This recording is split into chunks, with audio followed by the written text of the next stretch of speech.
আলহাজ আমিনুল ইসলাম দরবার, আলহাজ আশিকুর রহমান রফিক, আলহাজ মাকসুদ অমর, নাজিমউদ্দিন লালকুঠি, নাজিমউদ্দিন লালকুঠি, গোলাম রব্বানী, শরীফ মর্তুজা মামুন, মোহাম্মদ সুলাইমান, আব্দুর রাজ্জাক, আলহাজ শহীদ মিয়া লালকুঠি, বাবুল ইসলাম, রফিক রুমি, আলহাজ মোহাম্মদ আখতারুজ্জামান, আলহাজ সৈয়দ সরওয়ার্দি, শাহ আলম ফরাজি, কথা হয়েছে আমার সাথে, মোহাম্মদ মোয়াজ্জেম হোসেন, মোহাম্মদ জাফর আহমেদ, মোহাম্মদ আব্দুল হালিম, আতিকুল হক মজুমদার, নুরুল ইসলাম ফরিদপুর, মানিক রাজ, এস আর সাইদ, মফিজুল ইসলাম, আব্দুল আউয়াল, আলী আকবর, জামাল উদ্দিন আকন, আমিনুল ইসলাম, আমিনুল ইসলাম কি এটা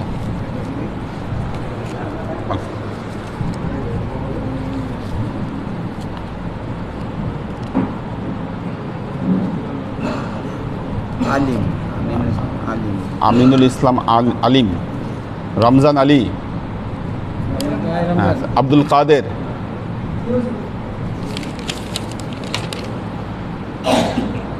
ওয়ালাইকুম আসসালাম, 1 2 3 4 5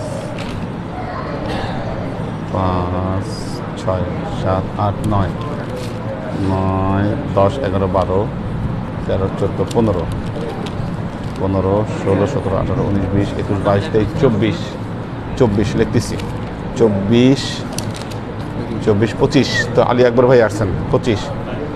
উনি কোন গ্রুপে পড়বে? আলিফ আলিফ, হ্যাঁ আমিনুল ইসলাম, এইটাই হলো আমিনুল ইসলাম আমিন, এটাই প্যাচ বেঁধে গেছে।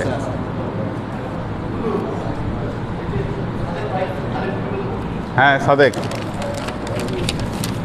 ওনার নামটা কি আসলে পুরা নাম? পুরা নাম বলেন, আরে আছেন না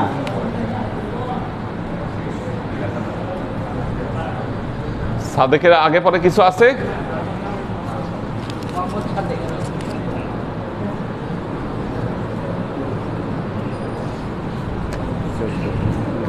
ভালোই আসছে আজকে 27।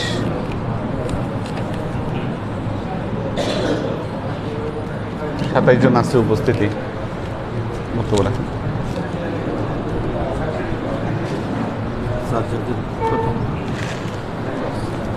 দেখি আল্লাহু আকবার, আল্লাহু আকবার।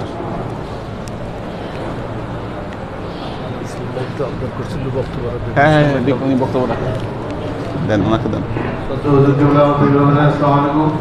আমরা আল্লাহর কাছে শুকরিয়া আদায় করি যে খাস দরবার চাকরমান 81 বছর বয়সে একলা চলার সাহস নাই, তারপরে উনি দরবারে আসতেছেন। আমাদের আলহাজুল ইসলাম ভাই হুজুরের সাথে হজ করতেছেন, উনি এখনো আপনার খাস দরবারে যুক্ত আছেন। হুজুর শুকরিয়া আদায় করলেন যে এই বয়সে যাতে হাঁটা চলাফেরা করতে পারতেছেন, আল্লাহর রহমত। এখন উনি আমাদের সামনে একটু বক্তব্য রাখবেন। দেখো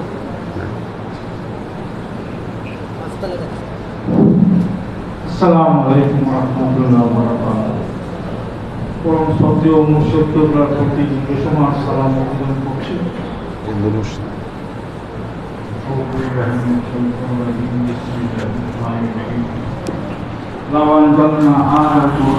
একটা কেস সামলাচ্ছি, একটা মেয়ে সে পড়তে গেলে তার চোখ দিয়ে রক্ত বের হয়। এটা তার কোনো একটা অসুখ, কিন্তু ধরা পড়তেছে না। এই ধরনের আনকমন ট্রিটমেন্ট সাধারণত পিজিতে হয়। কোন ডাক্তার দেখাইলে আসলে এটা ভালো হইতে পারে কি বা অসুখটা বের করতে হবে আগে, কত টেস্ট কিছু বের হচ্ছে না। যেহেতু সমস্যাটা হচ্ছে চোখের, তাই না? হুম, এই যে শ্যামলীর মধ্যে যে জাতীয় চক্ষু হাসপাতাল আছে স্যার, হ্যাঁ, এটা খুবই ভালো, তাই না? জাতীয় শুধু চোখের সব কিছু। ঠিক আছে, আমার মনে হয় এটা বেটার হবে। ঠিক দেখুন না, দেখছেন দেখুন দেখুন আমরা ধ্বংস হয়ে যাবে, ভাব আমরা সহ্য করতে পারবো। তারপর আমি মানুষকে দিলাম, দেখুন তো বহু কথা আছে। মানুষের ভাব ঠিক আছে, ডাকছি আপনার নাম। হ্যাঁ, এমনিতে বিশ্বনবী হন নাই। যখন বহির নাজিল হতো, তোমার যে বুক, সে বুক বসে পড়ত, হারে বসে পড়ত। আল্লাহ পাক, আমি অন্য কথায় যাচ্ছি, আল্লাহ পাক এই কোরআন কারিমে কি বলেছেন?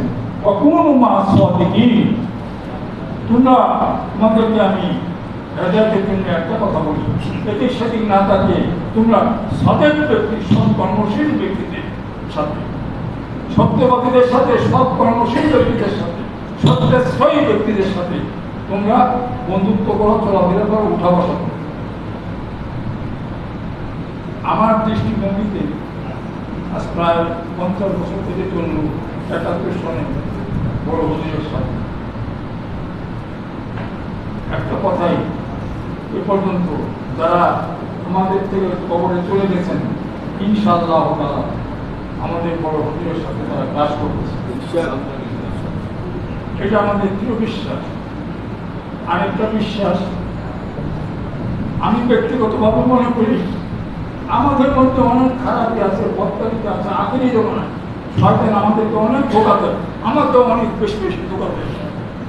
কিন্তু কথা হচ্ছে একটাই, আমার বিশ্বাস, আমার মুর্শিদদের সামনে অকপটে বলতেছি যে আমার যে পীর ভাই, পীর বোনেরা দরবারে আসা যাওয়া করে, তাদের চেয়ে সত্যমর্শী পৃথিবীতে আর কেউ নেই।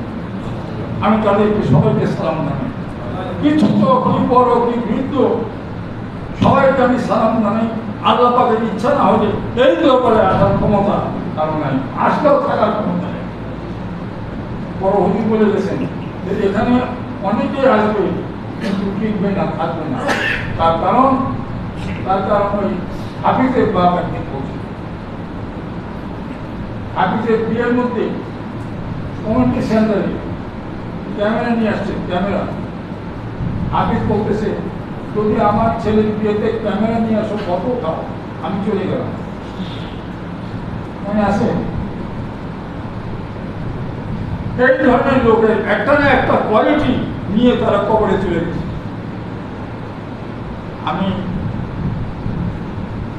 আমার মুর্শিদের কাছে দোয়া চাই, তিনি আমাদের সবার জন্য দোয়া করবেন।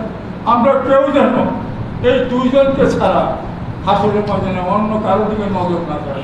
আমরা সবাই যেন এই দুইজন, আমার দুই মুর্শিদ, এই দুইজনকে নিয়ে আমরা যেন হাসরের মাসে একসাথে থাকতে পারি। ওনারা যেদিকে যায় আল্লাহ পাক যেন আমাদেরকে সেদিকে আল্লাহুম্মা আমিন, আল্লাহুম্মা আমিন, আল্লাহুম্মা আমিন। আসসালামু আলাইকুম ওয়া রাহমাতুল্লাহ।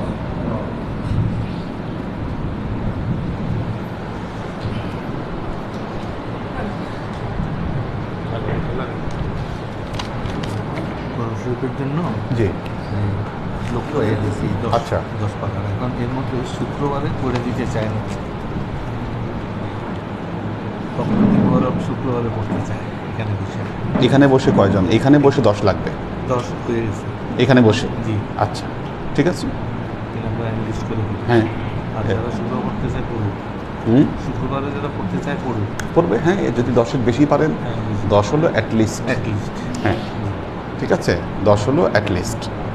আর এর বাইরে তাহলে যে কটা থাকে 8-10 মেয়েদেরকে দিয়ে পড়ান যায় কি না? আপনাদের এই 10-এর লিস্ট আমাকে একটু দিতে হবে যে কোন কোন পাড়া। হ্যাঁ হ্যাঁ যদি এরকম হয় আমাদেরকে, যদি হ্যাঁ, যারা মানে অনেকে আছে আমাদের জিম গ্রুপে যারা শুক্রবারে আসছে থাকে আচ্ছা, আর কি, হ্যাঁ, মানে বৃহস্পতিবারে ক্লাসে এসে বা ক্লাসের আগে এসে পড়াটা টাইমটা হয় না, হচ্ছে না আর কি। আচ্ছা, ওইভাবে মানে মেম্বার পাচ্ছি না। সেক্ষেত্রে যদি আচ্ছা। এরকম পারমিশন দেন যে আজকে শুক্রবার আগামী বৃহস্পতিবারের জন্য আমরা এখানে এসে হ্যাঁ পড়বো, না, কিন্তু মানে ক্লাসে এসেই পড়বো। ঘটনা হলো যেটা আর কি, যে প্রত্যেকটা দিন ক্লাসে আমরা জমায়েত হই, জমায়েত হওয়ার পর আল্লাহর কাছে আমরা কিছু দোয়া করি, মোনাজাত করি। এই দোয়াগুলো কবুলিয়াতের জন্য কিছু আমল আমাদের ইনস্ট্যান্ট আল্লাহর কাছে দিতে হবে। এটা হলো আদব, দোয়ার আদব। এবং আল্লাহকে কিছু না দিয়ে আমরা তার কাছে কিছু চাইতে পারি না। এটা একটা সিম্পল ব্যাপার। যে আমাদের এই দেওয়ার জন্য লাগবে, এটা অন্য গ্রুপ থেকে নিয়ে এসে হলেও হবে, সমস্যা নেই। জিমই যে করতে হবে তা না, জিম এটার তদারকি করবে, কিন্তু অন্য গ্রুপের মেম্বারকে দিয়েও পড়াইতে পারে। এটা জাস্ট নিশ্চিত করবে যে কারা কারা এখানে পড়বে, জাস্ট এটা। খালি জিম গ্রুপই পড়তে হবে বিষয়টা এরকম না, তদারকি করবে জিম গ্রুপ। কিন্তু আমাদের এখানে ইনস্ট্যান্ট কিছু পড়ে ক্লাস শেষে আমরা দোয়া করি, মোনাজাত করি। মানুষের অনেকের অনেক মনের কথা থাকে, এই জিনিসগুলোতে প্রবলেম হবে। আল্লাহকে হাদিয়া দিতে হবে, ব্যাপার আছে কিছু। জি, আলহামদুলিল্লাহ আলহামদুলিল্লাহ নাহমাদুহু ওয়া নাস্তাঈনুহু ওয়া নাস্তাগফিরুহু ওয়া নু'মিনু বিহি ওয়া নাতাওয়াক্কালু আলাইহি ওয়া নাউযু বিল্লাহি মিন শুরুরি আনফুসিনা ওয়া মিন সাইয়্যাতি আ'মালিনা মান ইয়াহদিল্লাহু ফাহুয়াল মুহতাদি ওয়া মান ইউদ্লিল ফালান তাজিদা লাহু ওয়ালিয়্যান মুরশিদা। فنشهد أن لا إله إلا الله وحده لا شريك له ونشهد أن سيدنا وسندنا ونبينا محمدا صلى الله عليه وسلم الذي أرسله الله بالحق بشيرا ونذيرا وداعيا إلى الله بإذنه وسراجا منيرا.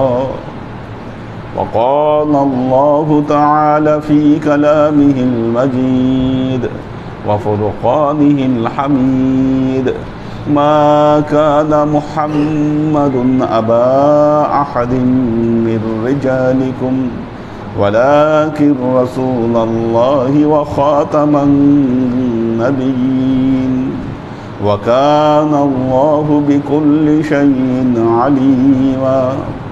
إن الله وملائكته يصلون على النبي يا أيها الذين آمنوا صلوا عليه وسلموا تسليما. صلى الله على محمد صلى الله عليه وسلم.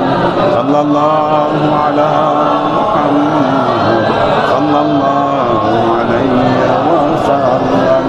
صلى الله على محمد صلى الله عليه وسلم.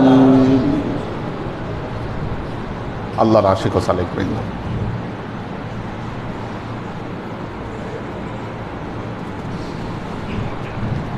আমল বক্সাইতে হয় আল্লাহর কাছে। এটার জন্য, এটার পারফেকশনের জন্য আপনারা যে খতম পড়ছেন, কারা কারা খতম পড়লেন আজকের দিনে, এটার একটা লিস্ট আমার হাতে দিতে হবে। আজকে বললেন যে পাড়া পড়েছে, কে পড়েছে, কোন পাড়া পড়েছে, জাস্ট একটা লিস্ট আমার সামনে এটা রাখবেন। আমরা তখন মোনাজাতের সময় আমরা বক্সায় দিই জিনিসটা। হ্যাঁ, এটা খুব জরুরি বিষয়গুলো। তো শুক্রবারের 3 দিন 3 খতমের জন্য ভাগ করেছি, কিন্তু তার মানে এই না যে বৃহস্পতিবারে শুধু জিম গ্রুপই দোয়া ইউনুস পড়বে, এটা নয় বিষয়টা। মেম্বার কম আছে, অন্য গ্রুপের একজন পড়তে পারে। যারা আছেন তারা এই তৎক্ষণাৎ এই দায়িত্বটা পালন করবেন, যে কাকে দিয়ে এটা পড়াবে ওইটা লিস্ট করে রাখবেন, সে কতখানি পড়লো বা কতটুকু পড়া হলো। এটা থাকলে তখন আমরা হ্যাঁ হ্যাঁ লিস্ট থাকতে হবে আমার কাছে প্রতিদিন একটা কাগজে, ওই প্যাডের মধ্যে একটা হয়তো একটা পৃষ্ঠার মধ্যে লিখে দিলে তাহলে সেটা হয়ে যায়। ঠিক আছে। আর শনিবারের খতমটা আমি একটু ব্যস্ততা যাচ্ছে দেখে ওটা আমি বের করতে পারছি না, বের করে তারপর জিনিসটা আপনাদের কাছে প্লেস করবো ইনশাআল্লাহ।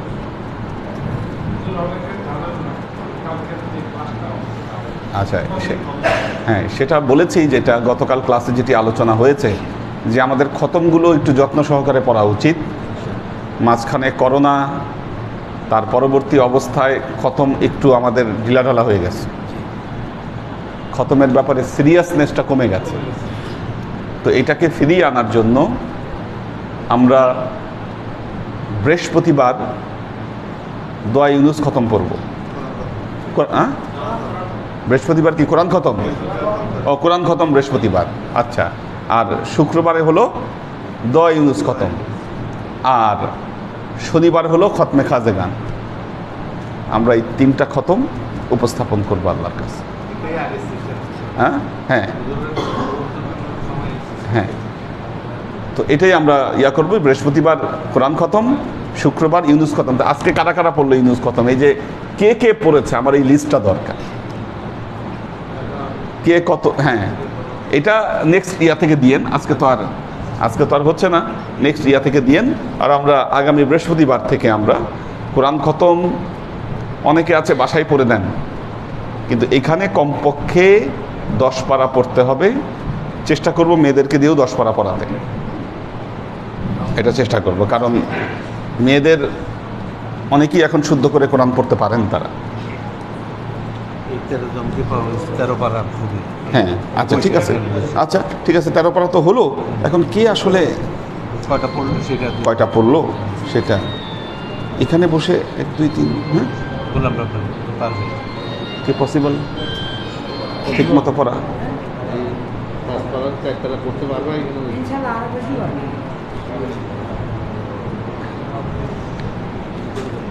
হ্যাঁ,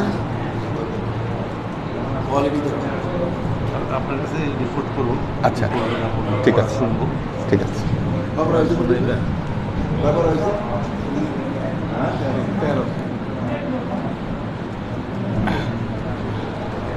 আল্লাহর আশেক ও সালেক বৃন্দ, আসরারে হাকিকি, আমরা কলেমার হাকিকত শুনেছি,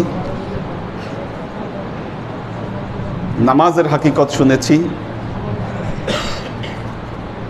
না, রোজার হাকিকত আমরা পড়েছি, জাকাতের হাকিকত। আপনি যখন হাকিকতের জ্ঞান লাভ করবেন, আপনার মনের সকল প্রশ্ন উত্থাপন করে সেই জায়গাটাকে যতক্ষণ পর্যন্ত ক্লিয়ার না হতে পারবেন ততক্ষণ পর্যন্ত হকিকতের জ্ঞান আপনার লাভ হবে না। আগে পিছে উপরে নিচে সব কিছু আপনাকে প্রশ্ন করে ক্লিয়ার হতে হবে। তখন এরকমও প্রশ্ন আসতে পারে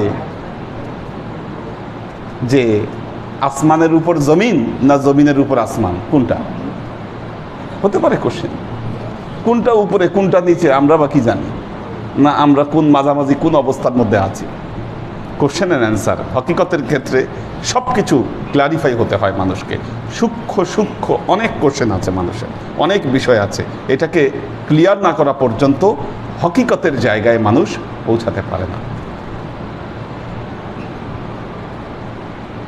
হকিকত শরীয়ত থেকে আলাদা। শরীয়তে প্রমাণ লাগে, চাক্ষুষ প্রমাণ, যা কিতাবে লেখা আছে, যা দলিল দ্বারা প্রমাণিত, যা মানুষের দৃষ্টিগোচর হয়, এর বাহিরে শরীয়ত প্রতিষ্ঠা করা যায় না। একজন মানুষের আধ্যাত্মিক অভিজ্ঞতা লাভ হয়, কিন্তু তিনি এই আধ্যাত্মিক অভিজ্ঞতাকে শরীয়তের দলিল হিসাবে পেশ করতে পারবেন না। একজন মানুষ মোরাকাবায় গিয়ে অনেক কিছু দেখেন, কিন্তু এটিকে তিনি শরীয়তের দলিল হিসাবে প্রতিষ্ঠা করতে পারবেন না। এটি তার আধ্যাত্মিক অভিজ্ঞতা। শরীয়ত প্রতিষ্ঠার জন্য আপনাকে অবশ্যই দলিল ভিত্তিক প্রমাণ লাগবে। এজন্য মনসুর হাল্লাদ যখন আনাল হক বলেছিলেন, শরীয়তের দৃষ্টিতে তার হদ কার্যকর করতে হয়েছিল, কারণ শরীয়তে তো তিনি এটি প্রমাণ করতে পারছেন না, তিনি এটি প্রমাণ করতে পারছেন না। আর যেহেতু তিনি এটার প্রমাণ উপস্থাপন করতে পারেননি, সেহেতু তার হদ কার্যকর করতে হয়েছে। মানসুর হিল্লাস।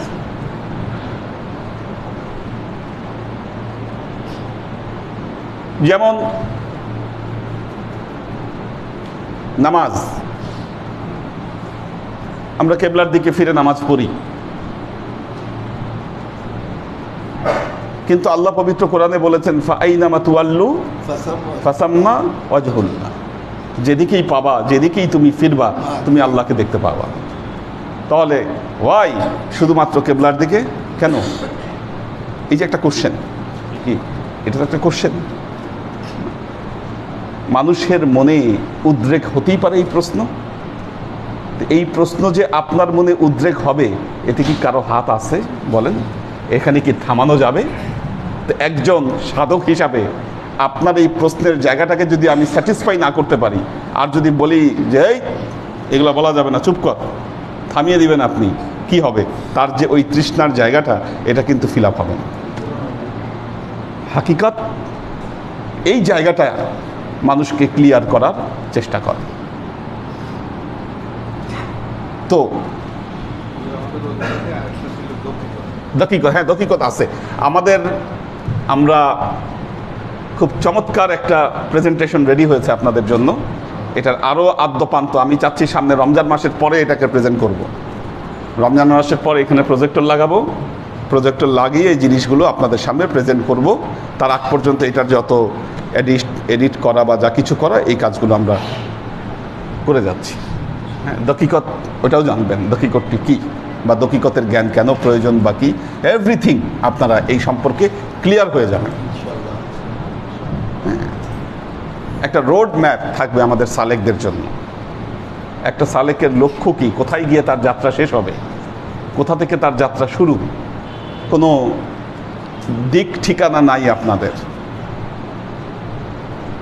আমরা সালেকদের স্তর অনুযায়ী ড্রেস কোডও ঠিক করে দিব।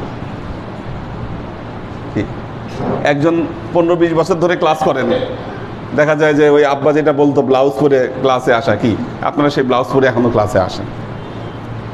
এটা তো হওয়া উচিত না। কাজেই খুব সুন্দর একটা উপস্থাপনা কি আপনারা ইনশাল্লাহ এর মাধ্যমে পাবেন। যেমন ওই যে ওনাকে ইয়ারা কামাল পাশারা এক সময় বলতো 29, আমাদের নূর হোসেনকে 29 বলতো, 29 বছর ধরে আসতেছে, ঠিক আছে? তো এখন 29 বছর ধরে তো ওনার ব্লাউজ তো এখনো যায় নাই, ওনার ব্লাউজ তো আছেই, ঠিক আছে? 29 বছরে যদি উনি ব্লাউজ ছাড়তে না পারে, তাহলে এটা একটা সমস্যার বিষয়। তো এই জন্য আমাদের কিছু ড্রেস কোডও ঠিক করে দিতে হবে একজন সালেকের জন্য, যে তার কী প্রয়োজন, কী প্রয়োজন না, কি আদব তার দরকার, সব কিছু এভরিথিং আমাদের ডিফাইন থাকতে হবে। একটা লক্ষ্য থাকলে মানুষের আগানো সুবিধা হয়, কিন্তু লক্ষ্যই যদি না থাকে, আমরা এইম ইন লাইফ রচনা সবাই পড়েছি, সবাই লিখেছি যে যেই নৌকার, যেই জাহাজের কি থাকে না, ওই হাল না থাকে, কি এই জাহাজ লক্ষ্যে পৌঁছাতে পারে না। তো আমাদের এই হালটা দরকার, যে একটা শুরুতেই যদি আমরা একজন সালেককে এটা দিয়ে দেই, বয়াত পড়ছেন, যিনি বয়াত পড়ছেন তিনি কি জানছেন না, এটা আমরা ক্লিয়ার না। 20 জন করে বয়াত হবে, তাকে আমাদের তরিকায় মুহাম্মদীর একটা টোটাল ধারণা তার মধ্যে দিয়ে দিতে হবে। এটার জন্য তার এক্সট্রা ক্লাস দরকার। এই জায়গাগুলো ফিল আপ হচ্ছে না আমাদের। তো আমরা সাইন্টিফিক ওয়েতে আমরা আগাবো, সাইন্টিফিক ওয়েতে ইনশাল্লাহ আগাবো।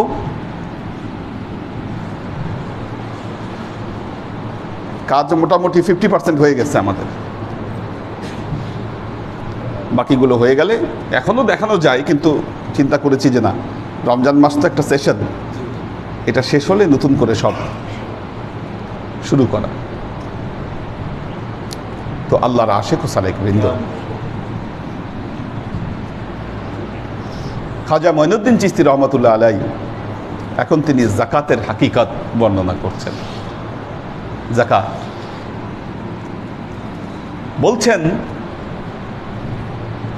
যাকাত দার শরিয়ত চুন দু সাত তং के मौजूद बौशात बादहू 5 तन के बाद 1 साल বেদাহাত।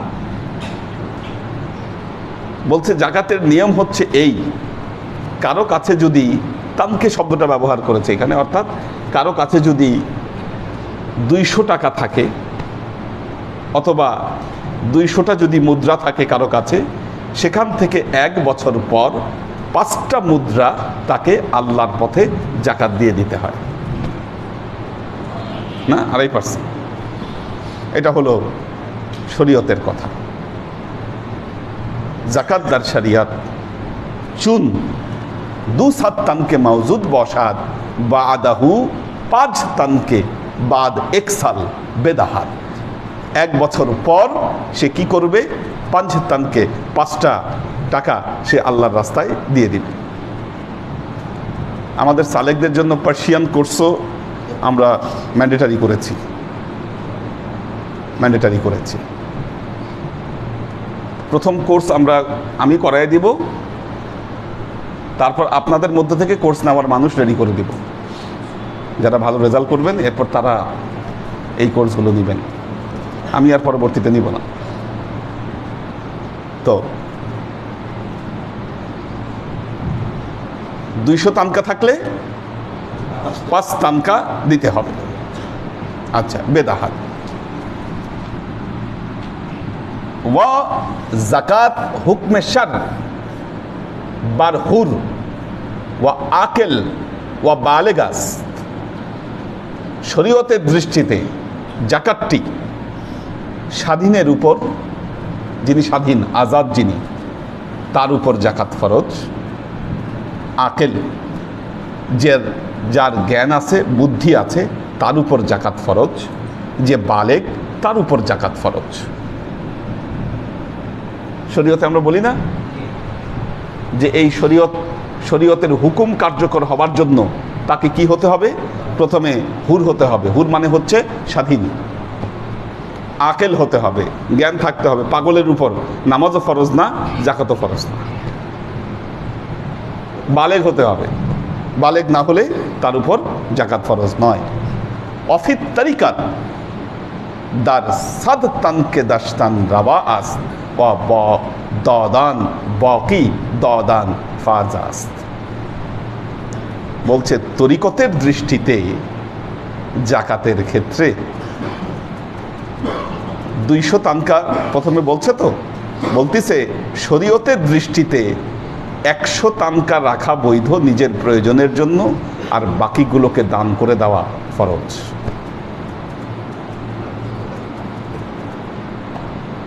আচ্ছা, এটা হলো তরিকতের দৃষ্টিতে। কেন? দেখুন, কেউ যদি শরীয়তের জাকাত না দেন তাহলে কি হবেন? তিনি কাফের হয়ে যাবেন। কাফের। জাকাত যিনি দিবেন না, জাকাত দিতে যিনি অস্বীকার করবেন, তিনি কাফের হয়ে যাবেন। তাহলে সুফিদের দর্শন কি ছিল? সুফিদের দর্শনটি কি ছিল? দেখুন, সুফিদের দর্শন, আল্লাহওয়ালা ব্যক্তিদের দর্শন ভোগ বিলাস নয়, ভোগ নয়, ত্যাগের দর্শন। এটা মনে রাখবেন। এটা আমিদি নয়। সুফিদের রাস্তা হলো ফকিরি রাস্তা। কি এই তরিকাত আমিদি তরিকাত নয়, এটি ফকিরি তরিকাত, ফকিরি রাস্তা। সেজন্য দান হচ্ছে, তরিকতের ভাষায় বলে সাখাওয়াত তথা দান মানুষের সর্বোত্তম গুণাবলী। একটা জিনিস মনে রাখবেন, আল্লাহর নৈকট্য পাওয়ার ক্ষেত্রে দান এমন এক গুণাবলী, আল্লাহর নৈকট্য পাওয়ার ক্ষেত্রে দানের ঊর্ধ্বে বড় কোনো গুণ মানুষের ভেতর থাকতে পারে না। খাজা বাবা, খাজা মঈনুদ্দিন চিশতি রহমতুল্লাহ আলাই, অথবা বড় পীর আব্দুল কাদের জিলানী রহমতুল্লাহ আলাই। ফাতেহা ইয়াজদাহম গেল কয়েকদিন আগে। আমরা একটা ওয়েব নিয়ার করতে পারতাম ফাতেহা ইয়াজদাহম নিয়ে, এটা ভুল হয়েছে। নেক্সট টাইম হ্যাঁ, ওয়েবিনার করা যায়, উপস্থিত হওয়া লাগতো না, মোবাইলে সবাই জয়েন হতে পারতো, একটা আলোচনা অনুষ্ঠান আমরা করতে পারতাম। খাজা মঈনুদ্দিন চিশতি রহমতুল্লাহ আলাই আর বড় পীর আব্দুল কাদের জিলানী রহমতুল্লাহ আলাই কি ছিলেন তারা? আজকে এত বছর পর, কয়েকশো বছর পর ফাতেহা ইয়াজদাহমে বাংলাদেশের কিন্তু স্কুল মানে শিক্ষা প্রতিষ্ঠানগুলো বন্ধ ছিল, ঐচ্ছিক ছুটি আর কি এটা। তো আমাদের কোনো ক্লাস হয়নি এই দিনে, বিভিন্ন জায়গায় বিভিন্ন আচার অনুষ্ঠান হয়েছে। আবার বাংলাদেশের একটা শ্রেণী বড় পীর আব্দুল কাদের জিলানী রহমতুল্লাহ আলাইহি গাউসুল আজমের মর্যাদাকে তারা অস্বীকার করে থাকেন এবং এ কথাও বলে থাকেন যে গাউসুল আজম কথা বলাটাই একটা শিরক। ওয়াই হি ওয়াজ গাউসুল আজম, কেন তিনি গাউসুল আজম ছিলেন, কি করেছিলেন? আপনারা জানেন পৃথিবীতে খ্রিস্টানরা কয়েকবারই ক্রুসেড করেছে, তারা ক্রুসেড করেছে না? ক্রুসেডের উদ্দেশ্য ছিল মুসলমানদেরকে নাশ করে দেওয়া, বিনাশ করে দেওয়া। এখনো কিন্তু ক্রুসেড চলছে, আমরা হয়তো ধরতে পারিনি না কি মুসলমানদের কোন বিবেক জানি না, কারণ খেয়াল করে দেখেন, আফগানিস্তান ধরলো, ইরাক ধ্বংস করলো, লিবিয়া ধ্বংস করলো, সিরিয়ায় ধ্বংসযজ্ঞ চালালো। খেয়াল করে দেখেন, আপনি রোড ম্যাপটা খেয়াল করে দেখেন, কি আফগানিস্তান, ইরাক, প্রথমে তো মনে হয় ইরাক ধরছিল নাকি? হ্যাঁ, প্রথমে আফগানিস্তান, তারপর ইরাক, তারপর সিরিয়া, প্যালেস্টাইন তো আছেই, লেবানন। দেখেন একের পর এক রোড ম্যাপ অনুযায়ী ধরতেছে, ধ্বংসযজ্ঞ চালাচ্ছে, শেষ করতেছে। ইরানকে ধরতে চাচ্ছে, ঠিক আছে, ইরানকে ধরতে চাচ্ছে যে কোনোভাবে কি করা যায় কিনা। যতবারই ক্রুসেড করার চেষ্টা করেছে, মুসলমানদের মধ্যে একজন দাঁড়িয়ে গিয়েছে এবং এই ক্রুসেডকে প্রতিহত করেছে। এটা হলো ইহুদি খ্রিস্টানদের প্রথম একটা তাদের রোড ম্যাপ। এটা মুসলমানদেরকে ধ্বংস করার জন্য বারংবার তারা চেষ্টা করেছে। কি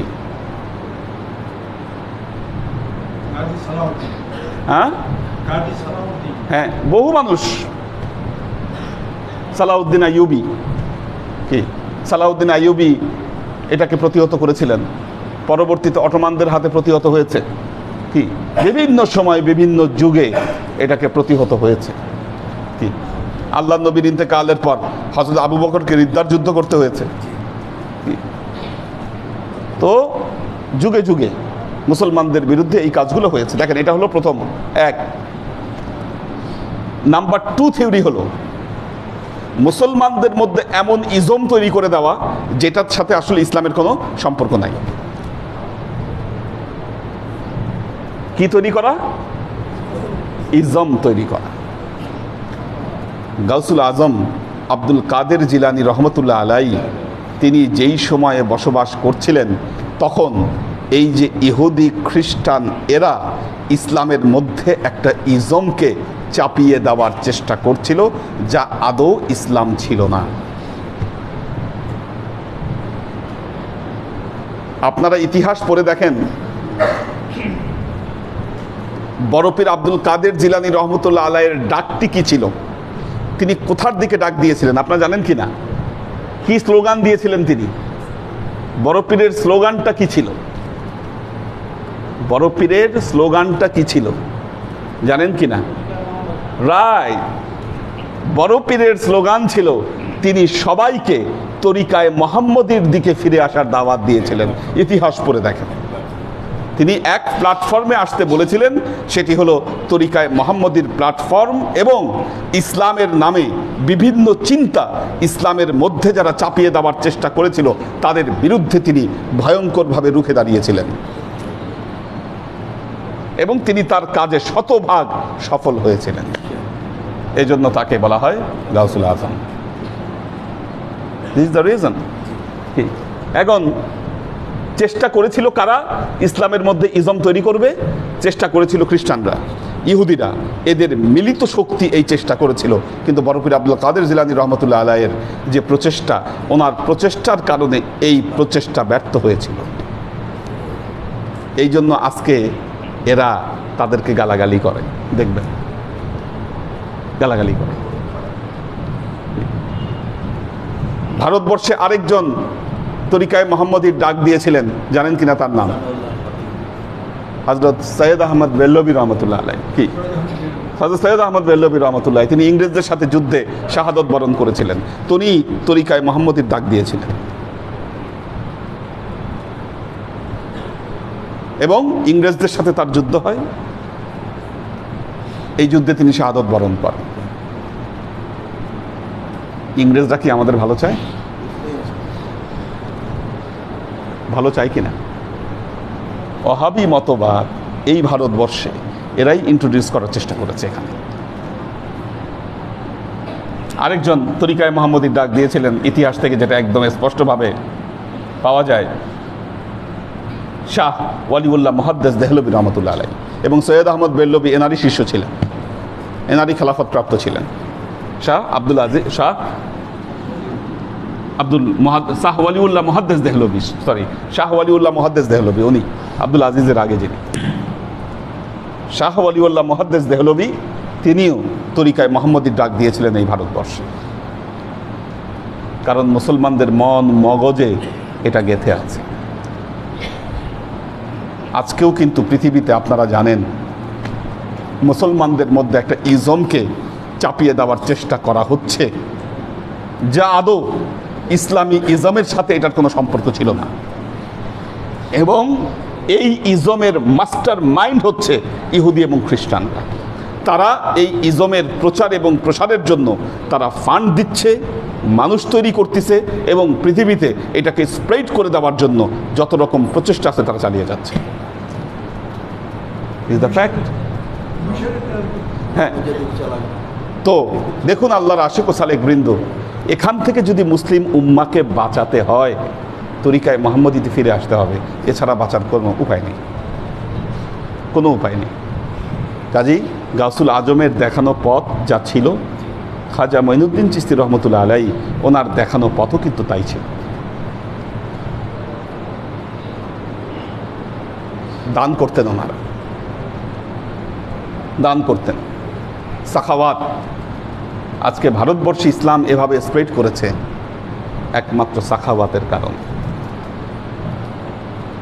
তবে হ্যাঁ, দান আবার বুঝে শুনে করতে হবে। কেউ চাবেন আর দিয়ে দিবে, এটা করা যাবে না, তাহলে মিস ইউজ করবে, মিস ইউজ করবে। মানুষ মিস ইউজ করে অনেক। তো আল্লাহর আশিক ও সালেক বৃন্দ, দেখুন সাখাওয়াত। খাজা মঈনুদ্দিন চিশতি রহমতুল্লাহ আলাইহি বলছেন, একজন আরেফের জন্য, একজন সুফির জন্য তরিকতের জাকাত হচ্ছে তিনি নিজের প্রয়োজনে যা লাগে তা তিনি রাখবেন, বাকিগুলোকে তিনি বিলিয়ে দিবেন, বিলিয়ে দিবেন। আচ্ছা, 7 তানকে 10 তান রওয়া আস্ত, বাকি দদান ফারজ আস্ত। ইন র ইন শুনিন মালিক গুয়ান হামে কাস, দার আয়ান অনকে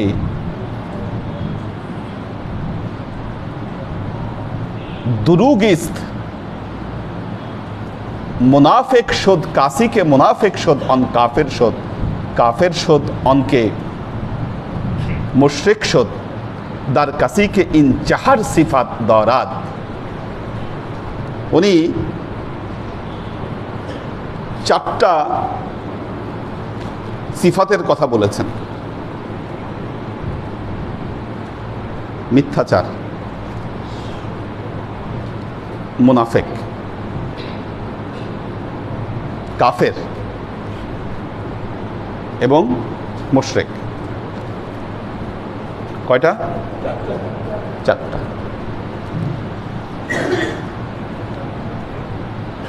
যার মধ্যে মিথ্যা থাকে তার মধ্যে মুনাফিকি জন্ম নেয়। যার মধ্যে মিথ্যা থাকে তার মধ্যে মুনাফিকি জন্ম নেয়। মুনাফিক কুফরি জন্ম দেয়, কুফরি শিরক জন্ম দেয়। তাহলে যার মধ্যে এই চারটা সিফাতের যে কোনো একটা সিফাত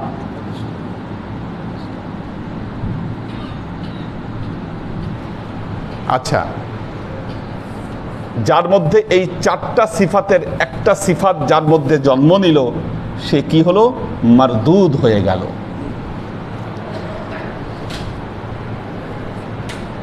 মারদুদ, মারদুদ মানে কি?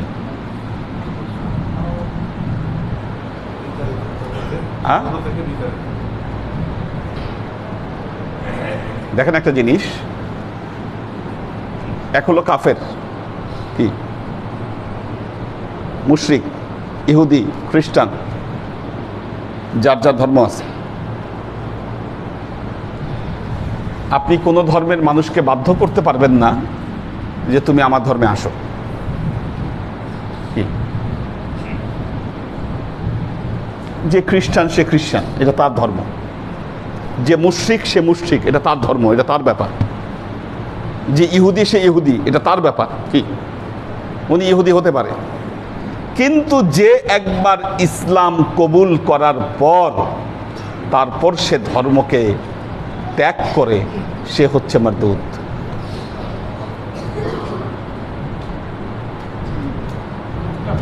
মুরতাদ। আর এটাকে এটারই আরেকটা শব্দ বলা হয় মুরতাদ, আর এটারই একটা প্রতিশব্দ মারদুদ।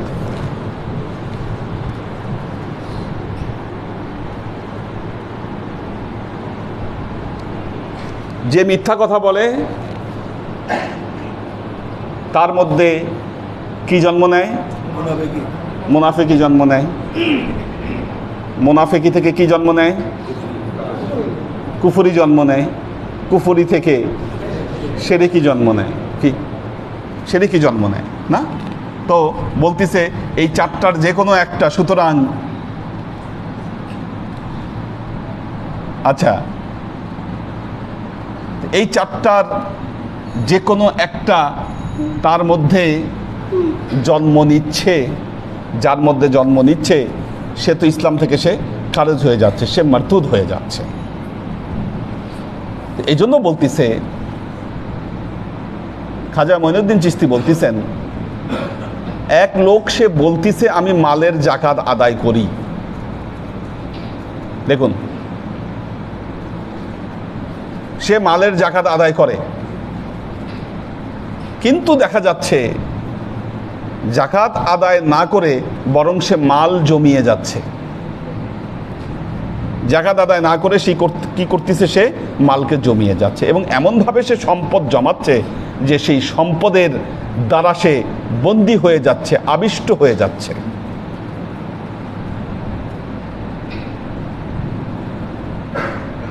কিন্তু পবিত্র কোরআনে আল্লাহ আবার বলেছেন, জামা আমালাউ ওয়া আদাদা, তারা ধ্বংস হবে যাদের কাজই শুধু মাল জমানো আর মাল কি করা? গোনা। এটা যাদের কষ্ট, এটা করা যাবে না। সুতরাং যে বলতেছে আমি মালের জাকাত আদায় করি, তরিকতের দৃষ্টিতে তো সে আসলে মিথ্যা কথা বলতেছে। সে মালের কিছু অংশ সে দিচ্ছে শুধুমাত্র স্যাটিসফাইড করার জন্য, এবং দেখা যাচ্ছে যে সেটার জাকাত সে সঠিকভাবে আসলে আদায় করছে না। দ্বিতীয়ত, সে বলতিছে, একজন লোক শরীয়তের আলেম বলতিছে যে জাকাত শুধুমাত্র স্বাধীনের উপর ফরজ। তাহলে যে বলতিছে জাকাত শুধুমাত্র স্বাধীন ব্যক্তির উপর ফরজ, বাকি কারো উপর ফরজ না, তার মানে কি সে এটা বোঝাতে চাচ্ছে যে সে আল্লাহর গোলাম না, আল্লাহর বান্দা না? আল্লাহর বান্দা হলে সে কেমনে স্বাধীন বান্দা হলো? কোশ্চেন। আপনি বলতেছেন জাকাত শুধু স্বাধীনের উপর ফরজ, তাহলে আপনি তো আল্লাহর গোলাম, আপনি তো স্বাধীন না। তার মানে কি আপনি কি মনে করতেছেন, আপনি কি আল্লাহর বান্দা না? তার মানে এই যে শর্তগুলো দিচ্ছেন, এই শর্তগুলো জাকাতের জন্য আসলে কোনো শর্ত নয়। যার যতটুকু সম্পদ আছে তিনি তার প্রয়োজনের জন্য এটাকে ব্যবহার করবেন, বাকি সম্পদ আল্লাহর রাস্তায় তিনি দান করে দিবেন। এটাই হচ্ছে তরিকতের দৃষ্টিতে জাকাত।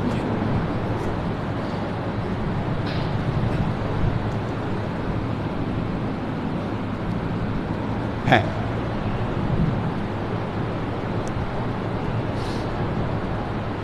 তার মানে এই না, তার মানে আবার এই না। দেখুন একটা জিনিস, এখানে একটা ব্যাপার আছে। আজকে যারা ওয়াজ করেন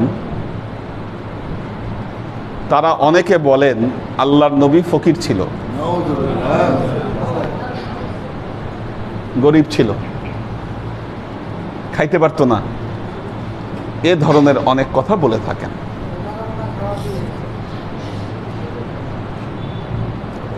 আল্লাহর নবী তো পৃথিবীর বাদশাদের বাদশা ছিলেন তিনি। কি গতকাল বলেছি না, আজকেই বললাম, ইসলাম একটা ব্যালেন্সড ধর্ম, একটা ব্যালেন্সড ধর্ম।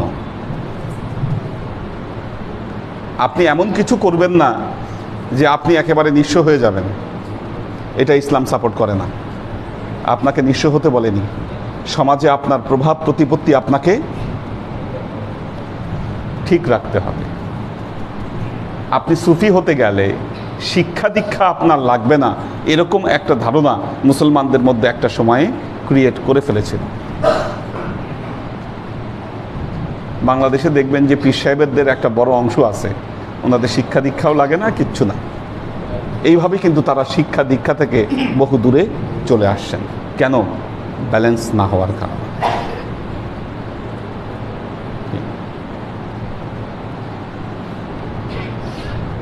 আপনি যদি সারা দিন রাত বসে ধ্যান করেন,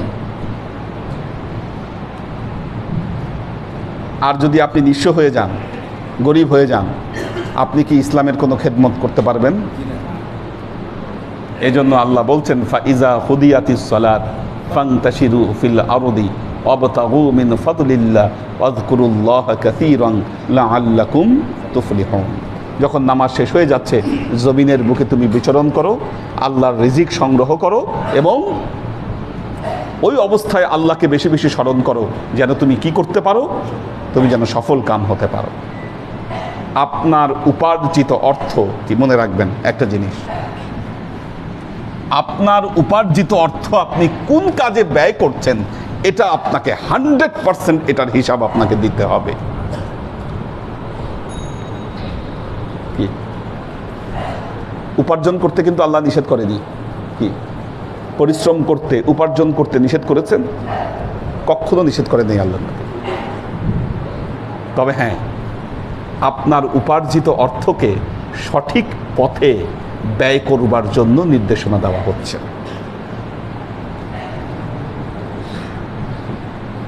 আপনারা যারা আমাদের তরিকার সাথে সংশ্লিষ্ট, দরবারের সাথে সংশ্লিষ্ট, আপনারা কি শুধু বছর বছর জাকাত দেন? কি বছরের জাকাত তো দেনই, এর বাইরে কি জাকাত হয় না আপনাদের? প্রতি মুহূর্তে জাকাত হচ্ছে আপনাদের, মান্থলি হচ্ছে, সাপ্তাহিক হচ্ছে। কি আসা যাওয়ার পথে আপনারা যে ব্যয় করলেন, আজকে যারা দূর থেকে আসছেন, কি দূর থেকে যারা আসছেন, আসতে যাইতে খরচ হয়েছে না?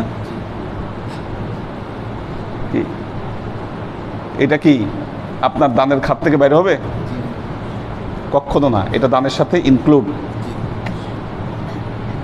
গাড়ির তেল খরচ হয়েছে, আপনার আসার পথে, যাত্রা পথে খরচ হয়েছে। কি সব কিছু আপনার জীবনের জাকাতের সাথে এটি সংশ্লিষ্ট। এই জন্য একজন সুফির জীবন, একজন তরিকতপন্থী মানুষের জীবন ব্যালেন্স থাকে এই কারণে যে প্রতি মুহূর্তে সে দানের উপর থাকে।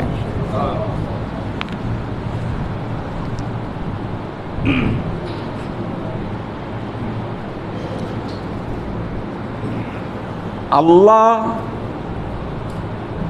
দেখেন, আল্লাহর ভাষাগুলো, শব্দ চয়নগুলো কত মারাত্মক পবিত্র কোরআনে। আল্লাহ বলছেন লান তানালুল বিররা হাত্তা তুনফিকু মিম্মা তুহিব্বুন। তোমরা ততক্ষণ পর্যন্ত পুণ্য অর্জন করতে পারবা না যতক্ষণ পর্যন্ত তোমাদের প্রিয় বস্তু আল্লাহর দরবারে তোমরা ব্যয় না করবা।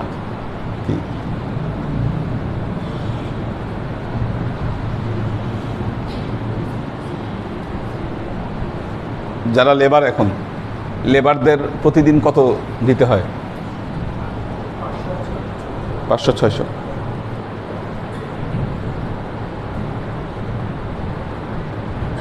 তাহলে মাসে কত আসতেছে?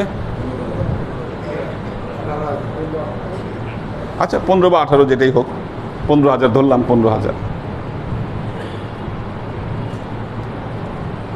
যার মাসিক ইনকাম 15,000, তার কাছে 1,000টা টাকা যত প্রিয়, যিনি মাসে 1 লাখ টাকা ইনকাম করেন তার কাছে কি 1,000 টাকার সেই মূল্য আছে? তাও হ্যাঁ, 10,000 টাকা আবার তার কাছে খুব মূল্যবান। আল্লাহ আপনার এই জায়গাটা হিসাব করবে যে হাত্তা তুনফিকু মিম্মা তুহিব্বুন। দেখুন আল্লাহর কথাটা কি মারাত্মক, বলতেছে মিম্মা তুহিব্বুন, যেই অংশের প্রতি, যতটুকুর প্রতি তোমার ভালোবাসা আছে, ওই ভালোবাসার অংশটুকু ব্যয় না করা পর্যন্ত তোমরা পুণ্য অর্জন করতে পারবে না। আচ্ছা, ভালোবাসার অংশটুকু আপনি কিভাবে বুঝবেন? দেখবেন যেই দান করার পর আপনার মনে কষ্ট হচ্ছে, কি যদি আপনার কষ্ট হয় কি, তাহলে বুঝবেন যে না ঠিক আছে। মনে আফসোস হচ্ছে, কষ্ট হচ্ছে, তার মানে কি? হ্যাঁ হ্যাঁ, আলহামদুলিল্লাহ, সেটা ভালো। ভালো লাগার আবার জায়গাটা ভিন্ন, ঠিক আছে? ভালো লাগার জায়গাটা আবার ভিন্ন, কারণ তখন যখন ওইটার প্রতি যখন মহব্বত তৈরি হয়ে যায় তখন মানুষের ভালো লাগে। ওইটার জায়গাটা আবার সম্পূর্ণ বিপরীত, বিপরীত জায়গাটা। তো এই যে আল্লাহর যে দৃষ্টিভঙ্গিটা মানুষের, দেখেন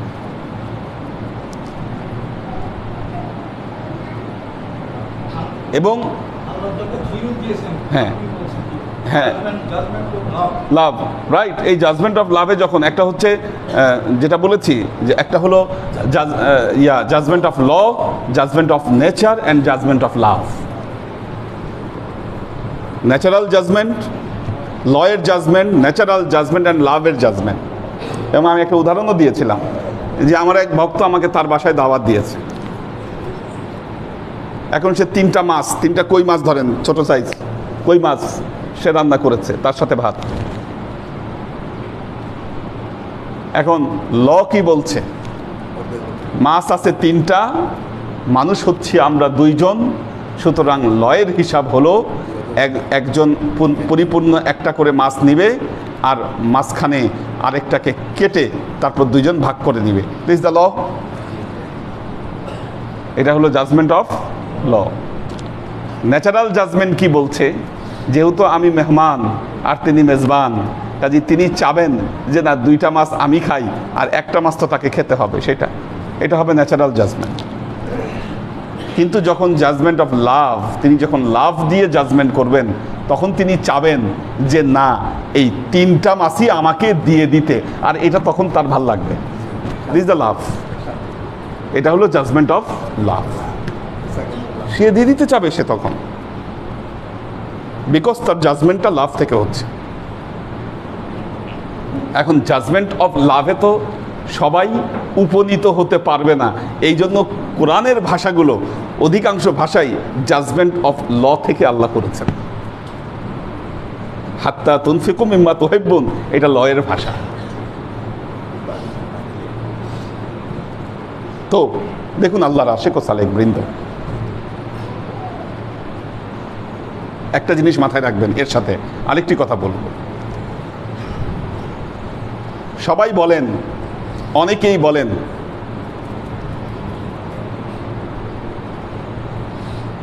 আগের সুফিরা খুব সাদামাটা জীবনযাপন করেছেন, বর্তমান সুফিরা তা করেন না। দেখুন, যুগ উপযোগী একটা কথা মনে রাখবেন,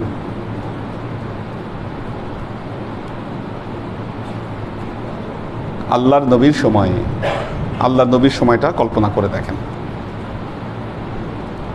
মসজিদে নববীর মাটি হচ্ছে কোনো টাইলস নাই মাটিতে, শুধু বালি। উপরের ছাদ কি, দৃশ্যটা কল্পনা করেন, উপরে হচ্ছে খেজুরের ডাল দেওয়া, উপরে খেজুরের ডাল দেওয়া, নিচে বালি, চারপাশে জীর্ণ শীর্ণ দেয়াল। যখন বৃষ্টির পানি পড়তো তখন নিচে ভিজে যেত, সেজদা দিলে কপালে মাটি লেগে যেত, পায়ে মাটি লেগে যেত, কারণ তখন ওই অঞ্চলের ট্র্যাডিশনই এটা ছিল। মানুষের ঘরবাড়ির এই অবস্থাই ছিল, এই অবস্থায় মানুষ বসবাস করত। খেজুর গাছের ডালগুলো তখন ছিল। খলিফা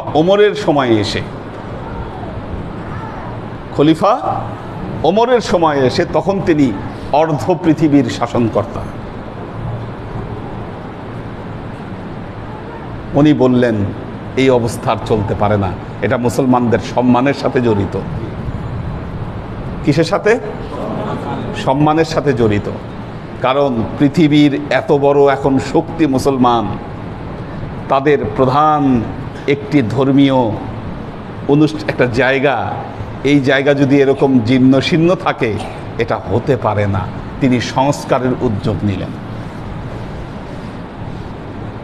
কিন্তু কে ভাঙবে? আল্লাহ নবীর সময়ের এই স্থাপনা। মারাত্মক ব্যাপার না একটা? এত সহজ বিষয় না তো। নবীর সময় করা, এটা কে ভাঙবে? সাহস পাচ্ছে না কেউ। শেষ পর্যন্ত খলিফা হিসেবে হযরত ওমর আদেশ দিলেন যে না, এখন এটাকে সংস্কার করা প্রয়োজন। তো উনি বললেন যেইখানে যা খুঁটি আছে আমরা ঠিক ওই অনুযায়ী আমরা নির্মাণ করব। খেজুর গাছের ডালগুলো সরানো হলো, এই প্রথম ওখানে সুন্দর ডালপালা দিয়ে করা হলো, মানে সুন্দর উপরে ছাদ দিয়ে তৈরি করা হয় তখন। কারণ মুসলমানরা তখন বাইরের দেশগুলোতে গিয়েছে এবং বিভিন্ন প্রযুক্তির সাথে তারা পরিচিত হয়েছে। তারপর তো একের পর এক সংস্কার হয়েছে। এখন দেখবেন মসজিদ নববীর দুটো অংশ, একটা হলো আল্লাহ নবীর রওজার আশেপাশে সহ এই যে জান্নাতুল বাকি যেটা, ওই জায়গার কিন্তু একটা আলাদা ফ্লেভার। এটা ওসমানিয়াদের সময়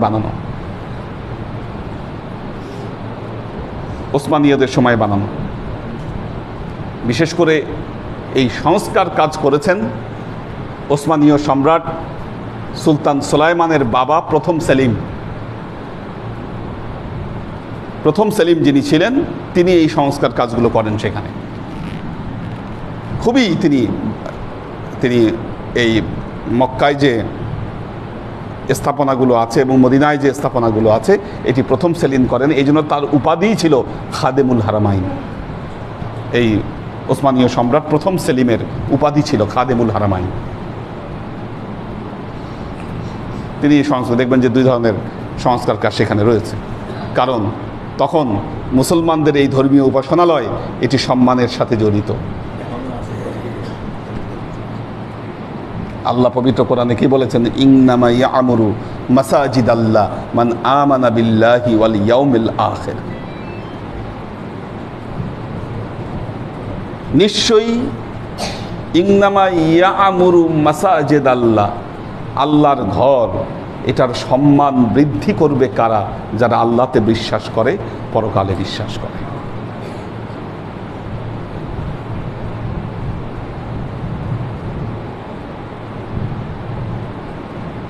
ইমাম হুসাইনের ঘোড়ার নাম কি ছিল? দুলদুল।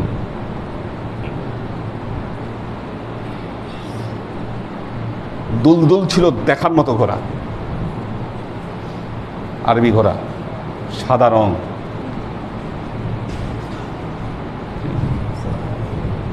দুলদুল ইউজ করতেন, কেমন খুব দুষ্প্রাপ্য জাতির ঘোড়া সেটা।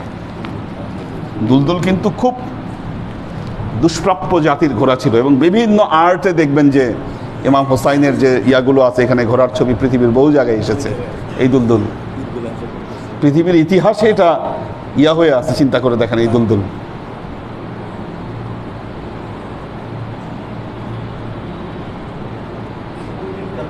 হ্যাঁ, বিখ্যাত। আচ্ছা, এখন বলেন ওই যুগে কি মার্সিডিজ বেঞ্চ ছিল, কি BMW ছিল? ঘোড়াই ছিল প্রথম সবচেয়ে দ্রুতগামী বাহন।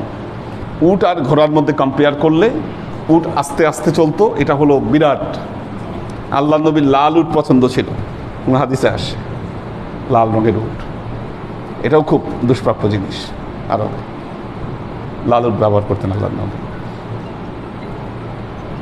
কেন? ইমাম হুসাইন যেটাতে চলবেন, কি তিনি জগতের ইমাম, এটা চোখে পড়ার মতো জিনিস ছিল। তখন ওটাই ছিল সবচেয়ে দ্রুতগামী বাহন। কারণ এটা সম্মান, এর মানে এই নয় যে এটি বিলাসিতা। আজকে আমরা প্রযুক্তির উপর জোর দিচ্ছি কেন?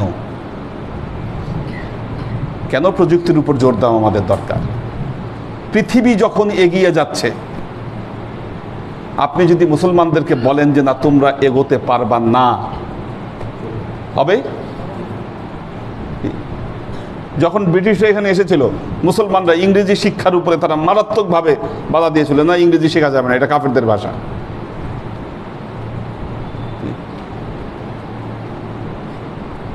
স্যার সৈয়দ আহমেদ এবং অন্যান্যদের প্রচেষ্টায় তখন মুসলমানদের কিছুটা সদ্বিদ ফিরল এবং তারা এই শিক্ষার প্রতি তখন এগোলো।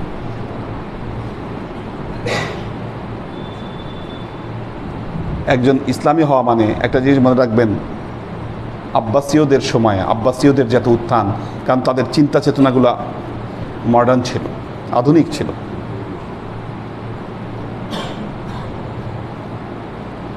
আপনি যদি এটার সাথে যদি আপনি রান করতে না পারেন, ইসলামকে আপনি এগিয়ে নিয়ে যেতে পারবেন না।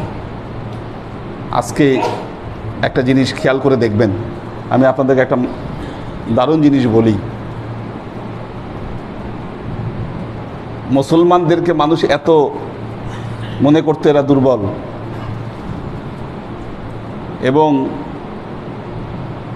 আমেরিকা, ইউরোপ এদের গর্ব ছিল আকাশ প্রযুক্তি তাদের হাতে আছে। খেয়াল করে দেখেন কি, কারণ বিভিন্ন জায়গায় যুদ্ধ লাগলে ওই ফাইটার দিয়ে এরা বোম্বিং করতো আর যুদ্ধ করতো, আকাশ প্রযুক্তি তাদের হাতে। এই প্রযুক্তি যে মুসলমানদের হাতে চলে আসছে এখন বুঝে গেছেন? ইরানি ড্রোন ধ্বংস করে ফেলতেছে সবকিছু। তুরস্কের ড্রোন কি মারাত্মক।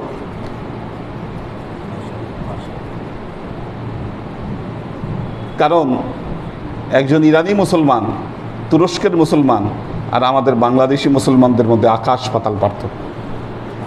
আমি তাদের সাথে মিশেছি, আমি দেখেছি তাদের চিন্তা চেতনা অনেক আধুনিক। কি আমাদের এখানে এসেছিলেন ইরানি কারি জাহান বাখশ ফারাজি, আপনার তার তেলাওয়াত শুনেছেন, উনি একজন ইঞ্জিনিয়ার। কি একজন ইঞ্জিনিয়ার হয়ে কারি সাহেব হওয়া যায়, এটা ইরানে পসিবল, এটা তুরস্কে পসিবল। একজন ডাক্তার হয়েও তিনি একজন মুফাসসির হতে পারেন, ওইটা ওই সমস্ত দেশে সম্ভব, আমাদের দেশে সম্ভব না। কেন জানেন? বললাম তো, আমি তো ওখানে গিয়ে দেখে আসছি ওদের অবস্থা। এমন তো না, আসমান তো 4 বার গেছি আমি ইরানে, ওদের খুঁটিনাটি।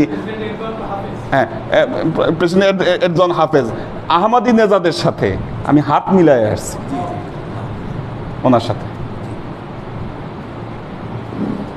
এটা 2008-এ পার্সোনাল সাক্ষাৎ হয়েছিল ওনার সাথে আমাদের।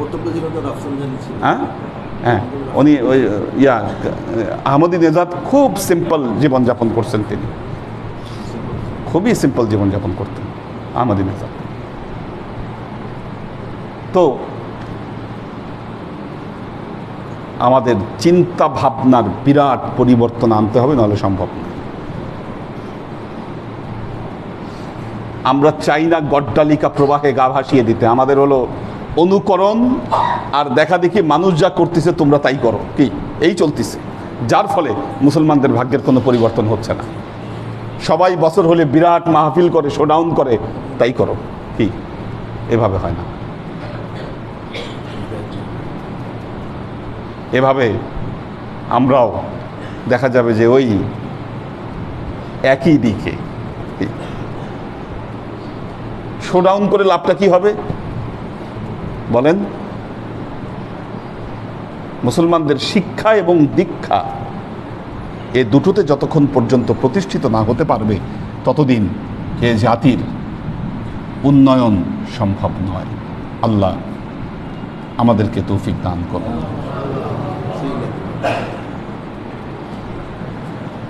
এজন্য মনে রাখবেন, সম্পদ আল্লাহ দিবে আপনাদেরকে, কিন্তু সম্পদের মোহ যদি আপনাদেরকে আবিষ্ট করে ফেলে আর এর বন্ধনে যদি আপনারা বন্দী হয়ে যান, অনেকেই বলে হুজুর দোয়া করেন খালি আমার জন্য, আমি যেন অনেক বড় লোক হতে পারি। বড় লোক হওয়ার পর কি হলো? ধর্ম কর্ম সব আপনার গেল। তখন আপনি ওই কথা ভুলে গেলেন। কি ওই কথা আপনি ভুলে গেলেন। আমাদের নাসির ভাই আব্বাকে বলেছিলেন যে আমি বড়লোক হতে চাই। আল্লাহ তাকে অর্থ দিল, কিন্তু যখনই অর্থ পাইল ওনার মাথা আউলে গেল। এখন ওনার জেল হয়ে গেছে, শাস্তি হয়ে গেছে আদালত থেকে, জেল খাটতে হবে আর কি, ওনাকে বের হইতে পারবে না। কত বছর খাটতে হয় আল্লাহ মানে। কারণ সম্পদের মোহ, সম্পদ ওনাকে গ্রাস করেছে। বারাকাল্লাহু লানা ওয়া লাকুম ফিল কুরআনিল আযীম ওয়া নাফা'ানা ওয়া ইয়্যাকুম লা আয়াতি ওয়া যিকরিল হাকীম ইন্নাহু তাআলা জাওয়াদুন কারীমুম মালিকুন রাউফুর রহিম।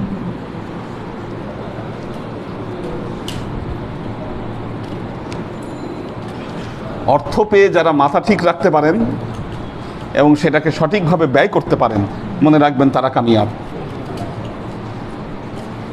তারাই কামিয়াব। আর যাদেরই মাথা খারাপ হয়ে যায় দুনিয়া তাদেরকে গ্রাস করে। অর্থ পাইলে মানুষের অহংকার বৃদ্ধি পায়, মনে রাখবেন, মানুষের অহংকার বৃদ্ধি পায়, ব্যবহার চেঞ্জ হয়ে যায়। কি যাদের এই জিনিসগুলো হয় মনে রাখবেন তারা বদনসিব, বদনসিব তারা। লুনা তাবাসসুম লুবনা, আল ইমরান, মোস্তফা কামাল পাশা, শহীদুল ইসলাম শহীদ, সজীব আহমেদ, তাসনিম তাহের সিফাত, পপিয়ারা জামান সুমি, সুমাইয়া নহিন দিশা, শোয়েব খান, স্নিগ্ধা রাহি, মোহাম্মদ মিজান, মাহফুজুল হক উজ্জ্বল, সুরাইয়া আখতার, আইরিন সুলতান, শহীদুল ইসলাম মামুন,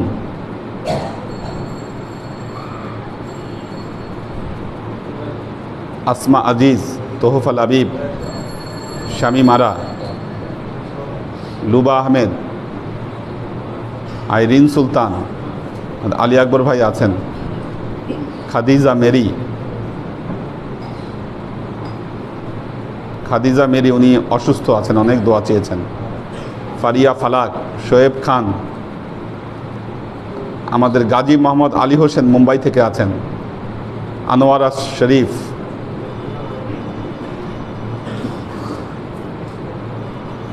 নুরুল ইসলাম ফরিদপুর ভাই আছেন, কোরবান আলী মালয়েশিয়া থেকে, শাফায়াতুল্লাহ রঞ্জন, নাজিমুদ্দিন ভাইয়ের ফ্যামিলি আছেন, কামরুল আনাম, আলাউদ্দিন মিয়া, ফারিজা ফাইরোজ, তাসনিম তাহের সিফাত,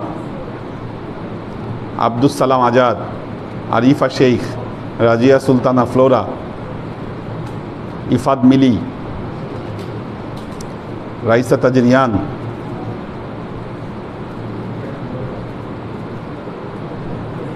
স্বাধীন আফ্রিদি,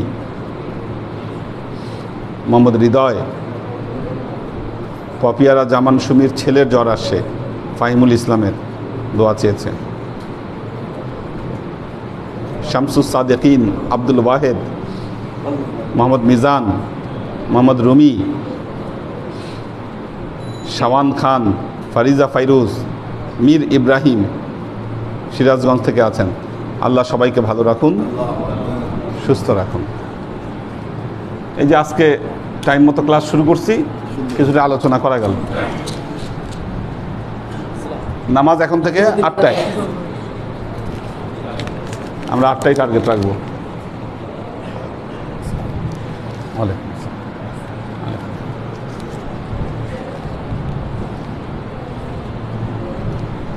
اللهم آمين اللهم صل على محمد وعلى آل محمد كما صليت على إبراهيم وعلى آل إبراهيم إنك حميد مجيد اللهم بارك على محمد وعلى آل محمد كما باركت على إبراهيم وعلى آل إبراهيم إنك حميد مجيد ربنا ظلمنا أنفسنا وإن لم تغفر لنا وترحمنا لنكونن من الخاسرين ربنا آتنا في الدنيا حسنة وفي الآخرة حسنة وقنا عذاب النار ربنا لا تزغ قلوبنا بعد إذ هديتنا وهب لنا من لدنك رحمة إنك أنت الوهاب اللهم إنك عفو تحب العفو فاعف عني يا غفور الرحيم الودود اللهم نور قلوبنا بنور الإيمان ونور قلوبنا بنور الإسلام ونور قلوبنا بنور الإحسان وزين أخلاقنا بنور محمد صلى الله عليه وسلم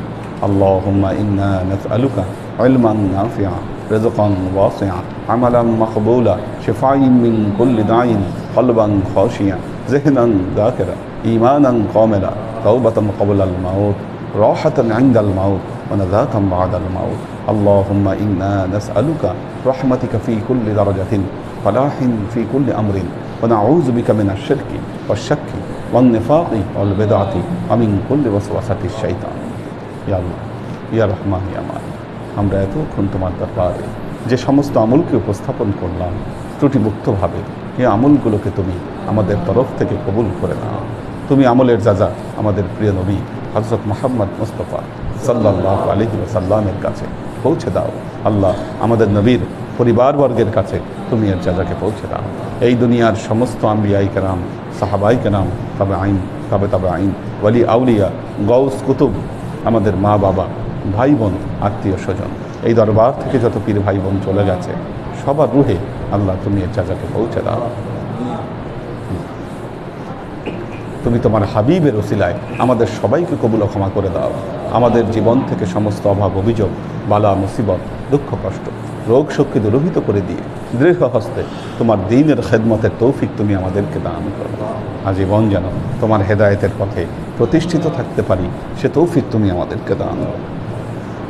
সুবহান রাব্বিকা রাব্বিল ইজ্জাতি আম্মা ইয়াসিফুন সালামুন আলাল মুরসালিন আলহামদুলিল্লাহি রাব্বিল আলামিন ওয়াজআল আখিরু কালিমাতিনা ইনদাল মাউত লা ইলাহা ইল্লাল্লাহু মুহাম্মাদুর রাসূলুল্লাহ সাল্লাল্লাহু আলাইহি ওয়া সাল্লাম।